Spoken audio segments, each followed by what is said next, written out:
ସାରାଙ୍କର ବିଷୟରେ ଆମେ ଦେଖୁଛୁ। ଆଉ ସେ ଯେତେବେଳେ ମୃତ ଅବସ୍ଥା ହେଲେ ତାଙ୍କର ମୃତ ଶରୀରକୁ ସମାଧି ଦେବା ନିମନ୍ତେ ସେ ପ୍ରସ୍ତୁତ ହୋଇଛନ୍ତି। ସାରାଙ୍କର ବୟସ ଲେଖାଯାଇଛି କେତେ ବର୍ଷ? 127 ବର୍ଷ।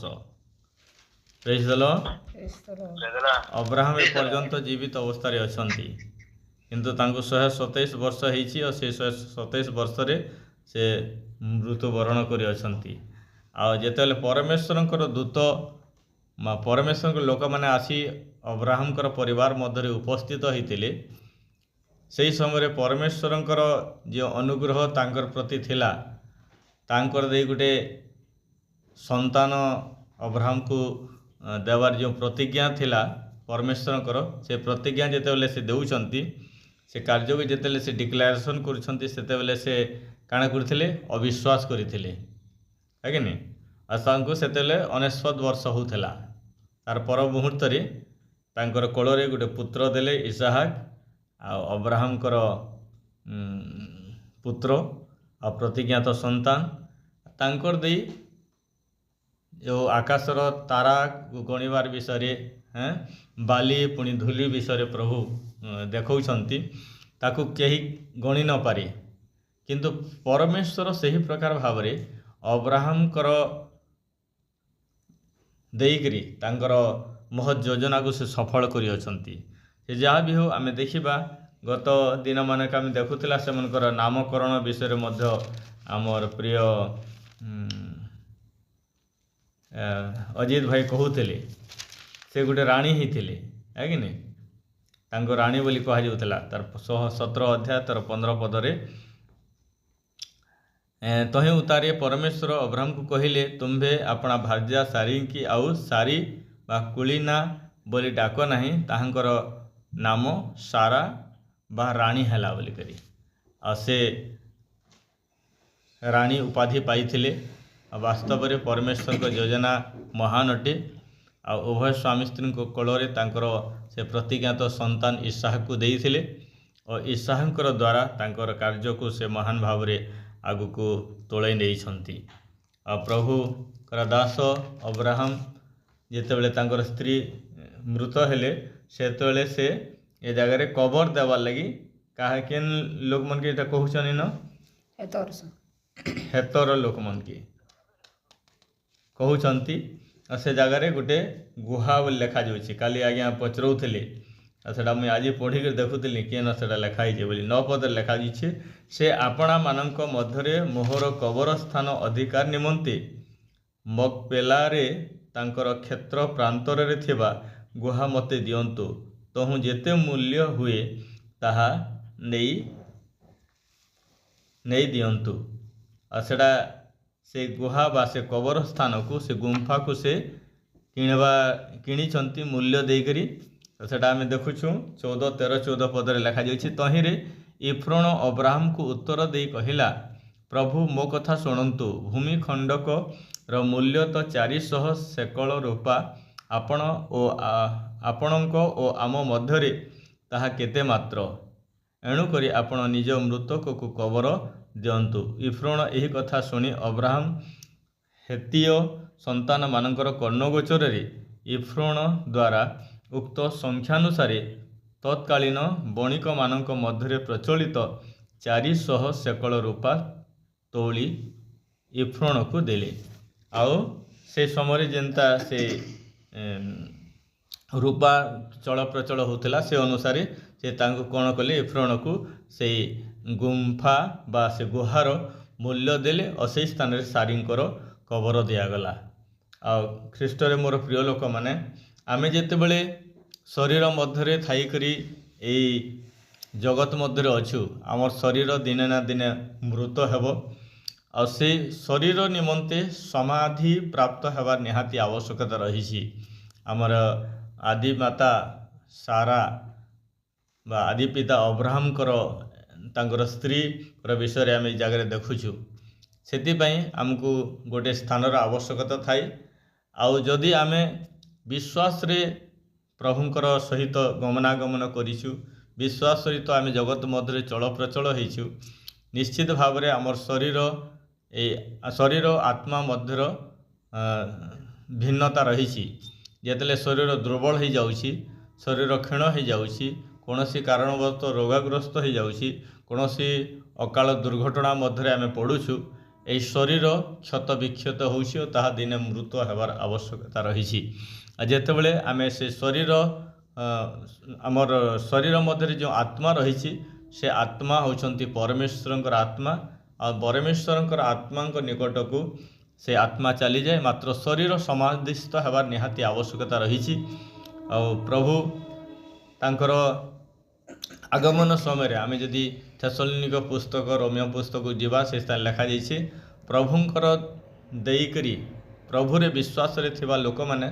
से कौन करेंगे जिते मृतवत होती प्रभु प्रभु का आगमन समय प्रभु कौन करेंगे से उत्थापन करेंगे से पुनरुत्थित हेबे तेणुक आम जगत मध्य थी एक विश्वासी जीवन अतिबाहित करवार अच्छी प्रभु परमेश्वर वाक्य को तिले मात्र संदेह करवा ना जहाँ आम सारींकर जीवन में देखुला जिते प्रतिज्ञात संतान प्राप्त होगा निमंते परमेश्वर वाक्य देउछंती से तांकर शारीरिक दृष्टिकोण जागतिक दृष्टिकोण से विषय को से असंभव मन करते ताहा केबे संभव हेब नाही मोर बयस गलानी मोर ऋतु गलानी मोर समय गलानी एहीपरि भाव से वाक्य को कौन करथिले परिहास करथिले हसी थिले मात्र परमेश्वर से सारी अब्राहमकर जो परमेश्वर इसहाकर जो परमेश्वर जाकोबंकर जो परमेश्वर आज से परमेश्वर आम मध्य पुणे आगामी समय मध्य से परमेश्वर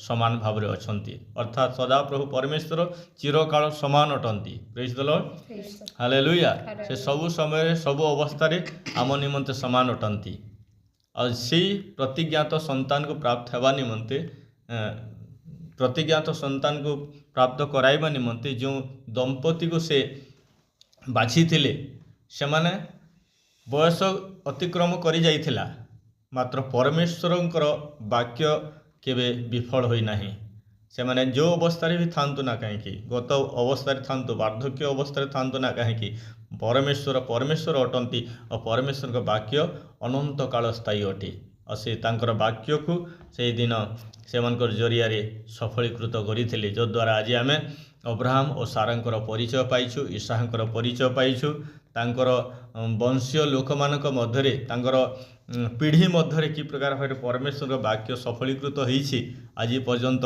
आम से जीवित परमेश्वर सेवा करि आसुछु मोर कहवार अर्थ आमको अनेक वाक्य दि जाइछि से प्रतिज्ञात संतान को प्राप्त होगा निमंते तांको वाक्य दि जाइथिला मात्र आज मध्य आम तांकर वाक्यर कर्मकारी होगा निमंते तांकर प्रतिज्ञा गुड़िक आमर जीवन में सफलीकृत होगा निमंते प्रभु आम समस्त को कौन करंतु ना अनुग्रह प्रदान करंतु निश्चित भाव आम प्रभु कौन करेंगे आमको व्यवहार करेंगे और आम ए जगत रे थाउ थाउ तांकर महत योजना अनुसार तांकर जो प्रतिज्ञा आमर प्रति रही आमर देकर किसी कार्य करिवार अछि से कार्य को आम आग को करि नेउथबा निश्चित भाव में आम जिते दुर्बल प्रभुकर वाक्य उदाहरण स्वरूप केतटा वाक्य कहवा निमंते जहाँ आम जो दुर्बल से प्रभु ठारे भरोसा करूँ प्रभु से आमको बल देवार परमेश्वर अटंती आम जब अस्वास्थ्यकर परिस्थिति मध्य रोचु आम जाचु जिहोवा राफा अटंती से आरोग्यकारी परमेश्वर अटंती और से आमको आरोग्यता दे पारंती एटा गोटे आम निमंते गोटे प्रतिज्ञा अटे जे आम तुम सहित अच्छु भय कर ना जिसाया पुस्तक जो जीवा भय कर ना आम गत दिन मानक आमर युवा पुओ जदुमणि को से समस्त वाक्य देकर आम उत्साहित करूँ से परमेश्वर आज अच्छा अब्राहम सारांकर सहित जो परमेश्वर थिले दुर्बल समय आवश्यकता समय जो समस्त विषय तांको दौले साहस दौले से समस्त विषय आज मध्य आम समस्त जीवन में आमर मंडली रे से परमेश्वर अछंती जहाँकर सेवा उपासना करुछु आमे जहाँ ठारे आम संपूर्ण भरोसा करुछु से परमेश्वर आज मध्य आम सहित अछंती से जीवित अवस्था अछंती से कार्य करिवार परमेश्वर अटंती से घुमाती ना कि निद्रा जाती ना से सबु समय से आमको निरीक्षण करछंती आमर कौ समय कौ आवश्यकता रही अछि प्रभुंकर से ଯେତେବେଳେ ଆମେ ଭୟ ଅବସ୍ଥାରେ ଅଛୁ, ଆମେ ଶୂନ୍ୟ ନିଜକୁ ଶୂନ୍ୟ ମଣୁଛୁ, ସେତେବେଳେ ପ୍ରଭୁଙ୍କ ନିର୍ଭର କରୁ ପ୍ରଭୁ କ'ଣ କରିବେ, ଆମକୁ ଅନୁଗ୍ରହ କରିବେ। ହୁଏତ ପରେ ଆମର ପ୍ରିୟଜନ, ଆମର ସାଙ୍ଗସାଥି, ଆମର ମା ବାପା, ଆମର ପଡ଼ୋଶୀ ଆମକୁ ଛାଡ଼ି ଦେଇପାରନ୍ତି, ମାତ୍ର ସଦାପ୍ରଭୁ ପରମେଶ୍ୱର ଆମକୁ କେବେ ପରିତ୍ୟାଗ କରିବେ ନାହିଁ। Hallelujah hallelujah. ଆଉ ସେ ସବୁ ଅବସ୍ଥାରେ ସେ ଆମର ସହିତ ତାଙ୍କର ପ୍ରତିଜ୍ଞାକୁ ଆମର ଜୀବନରେ ସଫଳୀକୃତ କରିବା ନିମନ୍ତେ ଚାହାନ୍ତି।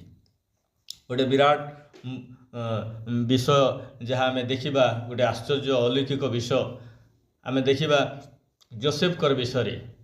ଏ କେତେଟା ବିଷୟ ଯେ ଯେତେବେଳେ ସେ ଛୋଟ ଅବସ୍ଥାରେ ଥିଲେ, ବାପାଙ୍କ ପାଖରେ ଥିଲେ, ପରିବାର ସହିତ ଥିଲେ, ସେତେବେଳେ ପରମେଶ୍ୱର ତାଙ୍କୁ ଗୋଟେ ସ୍ୱପ୍ନ ଦେଇକରି ଗୋଟେ ମହତ୍ ଯୋଜନାକୁ ପ୍ରକାଶ କରିବା ନିମନ୍ତେ କହିଥିଲେ। ମାତ୍ର ତାହା କେତେବେଳେ ସଫଳୀକୃତ ହେଲା, ଯେତେବେଳେ ଅନେକ ପ୍ରକାର ଘାତ ପ୍ରତିଘାତ ସମସ୍ୟା ଦେଇକରି, ନିନ୍ଦା ଦେଇକରି, ତାଙ୍କର ଭାଇମାନଙ୍କ ଦ୍ୱାରା ପରିତ୍ୟକ୍ତ ହୋଇକରି ପିତାଙ୍କ ଠାରୁ ସେ ଯେତେବେଳେ ଦୂରେଇ ଗଲେ, ଦେଶ ଠାରୁ ଦୂରେଇ ଗଲେ, ଆଉ ସେ ସ୍ୱପ୍ନଟା ପରେ ସାକାର ହେଲା। ଆଉ ସେତେବେଳେ ଭାଇମାନେ ବୁଝିପାରିଲେ। ତାର ପୂର୍ବରୁ ସେମାନେ ହେୟ ଜ୍ଞାନ କରୁଥିଲେ, ମାତ୍ର ପ୍ରଭୁ ବାକ୍ୟ ଦେଇଥିଲେ, ପ୍ରଭୁ ପ୍ରତିଜ୍ଞା ଦେଇଥିଲେ ଯେ ସମୟ ଆସିବ ସମସ୍ତେ ତୁମର ଚଳଦେଲେ କ'ଣ ହେବେ, ଉବୁଡ଼ ହେବେ। ଆଉ ସେ ରାଜା ହେଲେ। ଆଉ ଗୋଟେ ଦେଶର ରାଜାଙ୍କର ଛାମୁରେ ସମସ୍ତେ ନିଜକୁ ନମ୍ର କରନ୍ତି, ପ୍ରଣାମ କରନ୍ତି। ଆଉ ସେ ସମୟ ଆସିଲା, ସେ ଶସ୍ୟ ବିଡ଼ା ଗୁଡ଼ାକ ବିଷୟରେ ଆମେ ଦେଖିବା। ସେ ସମସ୍ତେ ଗୋଟିଏ ଶସ୍ୟ ବିଡ଼ା ଯାହା ଯୋସେଫଙ୍କର, ସେ ଶସ୍ୟ ବିଡ଼ାକୁ ସେମାନେ ପ୍ରଣାମ କରୁଛନ୍ତି। ସମୟ ଆସିଲା, କାଳକ୍ରମେ ସେ ସମସ୍ତ ବିଷୟ ପ୍ରଭୁ ସଦାପ୍ରଭୁ ପରମେଶ୍ୱର ଯୋସେଫକୁ ସ୍ୱପ୍ନ ଦ୍ୱାରା କଥା କହିଥିଲେ, ଅନ୍ୟ କାହାକୁ କହିନଥିଲେ। ମାତ୍ର ସେ ଯେଉଁ କଥା କହିଥିଲେ, ଯେଉଁ ବାକ୍ୟ କହିଥିଲେ, ଯେଉଁ ପ୍ରତିଜ୍ଞା ଦେଇଥିଲେ, ଯେଉଁ ବିଷୟ ତାଙ୍କୁ ଦର୍ଶାଇଥିଲେ, ସେ ସମସ୍ତ ବିଷୟ ତାଙ୍କର ସମୟାନୁକ୍ରମେ ସେଇ ଯୋସେଫଙ୍କର ଦ୍ୱାରା ଅନ୍ୟ ଦେଶର ଏକ ରାଜା ପ୍ରଜାମାନଙ୍କ ମଧ୍ୟରେ ସେ ଗୋଟେ ବିଖ୍ୟାତ ବ୍ୟକ୍ତି ହୋଇପାରିଥିଲେ, ରାଜା ହୋଇପାରିଥିଲେ। ଆଉ ସମସ୍ତ ପ୍ରଜା ତାଙ୍କର ଚରଣତଳେ ଆଶ୍ରିତ ହୋଇଥିଲେ, ସେ ସମସ୍ତଙ୍କୁ ଆଶ୍ରା ଦେଇଥିଲେ। ଏହି ପ୍ରକାର ଅନେକ ବିଷୟ ଆମେ ଯେତେବେଳେ ପରିବାର ଭାବରେ ଅଛୁ, ବିଶ୍ୱାସିନୀ ଭାବରେ ଅଛୁ, ଯୁବା ଯୁବତୀ ଭାବରେ ଅଛୁ, ଆମକୁ ମଧ୍ୟ ଅନେକ ବାକ୍ୟ ଦିଆଯାଇଛି। ଅନେକ ବାକ୍ୟ ଦେଇ ଆମେ ନିଜକୁ ପ୍ରସ୍ତୁତ କରିଅଛୁ। ଆଉ ସେ ଆମେ ନିଜେ ଯେତେବେଳେ ପ୍ରସ୍ତୁତ ହେଉଛୁ, ସେ ପ୍ରସ୍ତୁତ ହେଉଥିବାର ବିଷୟ ପରମେଶ୍ୱର ଜାଣନ୍ତି, ଆଉ ଆମେ ନିଜେ ଜାଣୁ। ଅନେକ ବିଷୟ ଅଛି, ଆମେ ପ୍ରଭୁଙ୍କ ନିକଟରେ ପ୍ରତିଜ୍ଞା ମଧ୍ୟ କରିଥାଉ, ପ୍ରଭୁ ଯଦି ମୋର ପରିବାରକୁ ଏମିତି କରିବ। ଆମେ ଯେଉଁଟା ପ୍ରାର୍ଥନା କରୁଛୁ, ପ୍ରଭୁ ମୋର ପରିବାରକୁ ଉଦ୍ଧାର କର, ମୋର ପରିବାର ପରିତ୍ରାଣ ପ୍ରାପ୍ତ ହୁଅନ୍ତୁ, ମୋର ଯୁବା ପୁଅମାନେ ସୁରକ୍ଷା ପ୍ରାପ୍ତ ହୁଅନ୍ତୁ। ଆଉ ତାଙ୍କର ବାକ୍ୟର ପ୍ରତିଜ୍ଞା ପ୍ରମାଣ ପ୍ରଭୁ ବିଶ୍ୱସ୍ତ ଅଟନ୍ତି, ଆଉ ସେ ସବୁ ବିଷୟ କରିପାରନ୍ତି, ସବୁ ଅସମ୍ଭବକୁ ସେ ସମ୍ଭବ କରିପାରନ୍ତି। କିନ୍ତୁ ଆମକୁ କ'ଣ କରିବାକୁ ପଡ଼ିବ, ପ୍ରଭୁରେ ସ୍ଥିର ରହିବାକୁ ପଡ଼ିବ। ଆମେ ଏଇ ଜଗରେ ଏଇ ଦୁଇ ସ୍ୱାମୀ ସ୍ତ୍ରୀଙ୍କର ବିଷୟରେ ଦେଖୁଛୁ। ଯଦି ବା ସାରା ସେଇଦିନ ପରମେଶ୍ୱରଙ୍କର ବାକ୍ୟକୁ ଟିକେ ଅବିଶ୍ୱାସ କଲେ, ହସି ଦେଇଥିଲେ, ମାତ୍ର ପରମେଶ୍ୱରଙ୍କ ଦାସ ଆମର ଆଦି ପିତା ଅବ୍ରାହମ ସେ କ'ଣ କରୁଥିଲେ, ବିଶ୍ୱସ୍ତ ଥିଲେ, ପରମେଶ୍ୱରଙ୍କୁ ଭୟ କରୁଥିଲେ। ଆଉ ଯେତେବେଳେ ସେ ପ୍ରତିଜ୍ଞାତ ପୁତ୍ରଙ୍କୁ ତାଙ୍କ ଦତ୍ତ ହେଲା, ସେହି ସମୟରେ ମଧ୍ୟ ତାଙ୍କୁ ପରୀକ୍ଷା କରିବା ନିମନ୍ତେ, ଆମେ ଗତକାଲି ଦେଖୁଥିଲା, ପରୀକ୍ଷା ଆମର ଜୀବନରେ ପରୀକ୍ଷା ଆସିବ, ମାତ୍ର ଏମିତି ପରୀକ୍ଷା ଆସିବ ଯେଉଁ ପରୀକ୍ଷାକୁ ଆମେ ସହ୍ୟ କରିବା ଆଉ ସେ ପରୀକ୍ଷାରେ ସଫଳୀକୃତ ହୋଇପାରିବା। ଏହି ପ୍ରକାର ପରୀକ୍ଷା ପ୍ରଭୁ ଆମର ଜୀବନରେ ଦିଅନ୍ତି। ମାତ୍ର ସେଇ ଭିତରେ ଆମେ କି ପ୍ରକାର ଭାବରେ ଧୈର୍ଯ୍ୟ ସହକାରେ ଅଛୁ, ପରମେଶ୍ୱରଙ୍କଠାରୁ ଅପେକ୍ଷାରତ ଜୀବନ କାଟୁଅଛୁ, ତାକୁ ପରମେଶ୍ୱର ଦେଖନ୍ତି। ଆଉ ସେଦିନ ସେଇ ପରୀକ୍ଷାରେ ମଧ୍ୟ ଅବ୍ରାହମ କ'ଣ କରିଥିଲେ ନା ସଫଳତାକୁ ପ୍ରାପ୍ତ ହୋଇଥିଲେ। ଆଉ ପ୍ରଭୁ ଅନୁଗ୍ରହ କଲେ, ଆଉ ସେଦିନ ସେ ପ୍ରତିଜ୍ଞାତ ସନ୍ତାନକୁ ଦେଇକରି ତାଙ୍କର ଯୋଜନାକୁ ସଫଳୀକୃତ କଲେ। ଆଜି ଆମେ ଏକ ଖ୍ରୀଷ୍ଟ ବିଶ୍ୱାସିନୀ ଭାବରେ, ପିତାମାତା ଭାବରେ ଆମର କୋଳରେ ଦେଇଥିବା ସନ୍ତାନ ସନ୍ତତିମାନଙ୍କର ଜୀବନରେ, ଆମ ସମସ୍ତଙ୍କ ଜୀବନରେ ଈଶ୍ୱରଙ୍କର ଗୋଟେ ଯୋଜନା ରହିଛି। ସେ ଗୋଟେ ମହତ୍ ଯୋଜନା ନେଇକରି ସେ ଆମକୁ ଧରାପୃଷ୍ଠକୁ ଆଣିଛନ୍ତି, ମଣ୍ଡଳୀ ମଧ୍ୟକୁ ଆଣିଛନ୍ତି, ପରିବାର ମଧ୍ୟ ରଖିଅଛନ୍ତି। ଆମେ ପରମେଶ୍ୱରଙ୍କ ସହିତ ଆମର ବ୍ୟକ୍ତିଗତ ସମ୍ପର୍କକୁ ବଜାୟ ରଖୁ, ଯଦ୍ୱାରା ଆମେ କ'ଣ କରିବା ନା ପରମେଶ୍ୱରଙ୍କର ଯେଉଁ ପ୍ରତିଜ୍ଞା ରହିଛି, ଯେଉଁ ଯୋଜନା ରହିଛି, ସେ ଯୋଜନାର ସଫଳକାରୀ ଆମେ ହୋଇପାରିବା, ଆଉ ପ୍ରଭୁଙ୍କୁ ଆମେ ଗୌରବ ଦେଇପାରିବା। ଆଉ ଏ ଯେ ଜଗତ ମଧ୍ୟରେ ଆମେ ଯଦି ଏ ଶରୀର ବିଷୟରେ ଚିନ୍ତା କରିବା, ସମାଧି ବିଷୟରେ ଚିନ୍ତା କରିବା, ଆଜି ପର୍ଯ୍ୟନ୍ତ ଜଗତରେ କୌଣସି ବ୍ୟକ୍ତି ନାହାନ୍ତି ଯିଏକି ମୃତ୍ୟୁ ମଧ୍ୟ ଦେଇ ଯାଇକରି ସେ ପୁନରୁତ୍ଥିତ ହୋଇଛନ୍ତି। ସମସ୍ତଙ୍କର ଆବଶ୍ୟକତା ରହିଛି, ଜଣେ ଦିନେ ଆମେ ମୃତ ହେବା, ଆମେ କବରସ୍ଥ ହେବା, ମାତ୍ର ପୁନରୁତ୍ଥିତ ଖ୍ରୀଷ୍ଟ ସେ ମୃତ୍ୟୁକୁ ବିଜୟ ପ୍ରାପ୍ତ ହୋଇଛନ୍ତି, ଆଉ ସେ ମୃତ୍ୟୁଞ୍ଜୟୀ ହୋଇଛନ୍ତି। ଆଉ ତାଙ୍କର ଅନୁଗମନ କରୁଥିବା, ତାଙ୍କୁ ଭରସା କରୁଥିବା, ବିଶ୍ୱାସ କରୁଥିବା व्यक्ति विशेष माने आम्भे माने तांकर संतान संतति माने मंडलीर सभ्य सभ्या माने जेतले आमे से समस्त मध्य दे आमे जीवा ताहले प्रभु कौन करिवे समय समानुक्रमे समय आसीबो तांकर आगमन समय आमर कबर सब खोला हेबो आमे मध्य आमे पुनरुत्थित हेबा से तुरी शब्द को शुणा निमंते प्रभु आम समस्त को अनुग्रह करंतु विश्वास रे थाऊ भरोसा रे थाऊ तांकर आज्ञा तांकर प्रतिज्ञा सकल आमर जीवन में सफलीकृत हेबा निमंते आमे निजको प्रस्तुत करू ताहेले देखि जेतले प्रभुकर आगमन हेबो तुरी शब्द बाजिबो से तुरी शब्द शुणी आमर कबर खोला जीवो आमे पुनरुत्थित हेबा आ जेते लोक वाक्य रे लिखा जायछि जेते लोक वंचित हेबे तांकर से आगमन से माने कोन करे रूपांतरित हेबे केडे सौभाग्य এই विश्वास এই भरोसा अन्य कौन व्यक्ति विशेष पाखे दे ना मात्र जे मैंने प्रभु जीशु ख्रीस्ट को निजर व्यक्तिगत त्राणकर्ता रूपे ग्रहण करियछंती ख्रीस्ट जे प्रभु अटंती यह विश्वास करती और से विश्वास अनुसार तांकर ए समस्त प्रतिज्ञात वाक्य अनुसार निजर जीवन शैली को जगत मध्य सजाड़ती आ प्रस्तुत करती सेमानक निमंते प्रतिज्ञा अटे केड़े उत्तम भरोसा पाइछि जीवन बोली गोटे गीतटे अच्छी आ गोटे गीत मोर मन पड़ुछि ता